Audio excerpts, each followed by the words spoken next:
भारतावर 24 तासात tariff bomb. नमस्कार, मी संस्कृती अळणी तुम्हा सर्वांचं डेली डिजिटल कट्ट्यावर स्वागत आहे।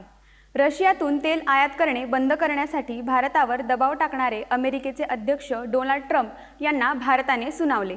त्यानंतर भारताच्या भूमिकेनंतर बिथरलेल्या ट्रम्प यांना नवा इशारा दिला। रशियाकडून तेल खरेदी बंद करा असा धोशा लावणारे अमेरिकेचे अध्यक्ष डोनाल्ड ट्रम्प यांना भारताने खडे बोल सुनावले।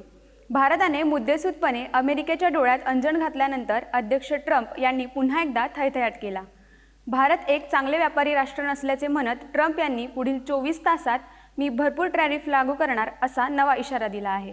CNBC या वृत्तवाहिनीला अमेरिकेचे अध्यक्ष डोनाल्ड ट्रम्प यांनी मुलाखत दिली। या मुलाखतीत त्यांनी आम्ही भारतासोबत व्यापार करणार नाही असेही विधान केले आहे।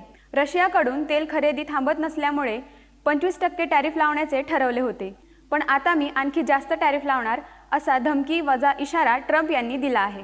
रशियाकडून तेल खरेदी करत असल्याच्या मुद्द्यावरून डोनाल्ड ट्रम्प आणि युरोपियन युनियनकडून भारतावर टीका होत आहे।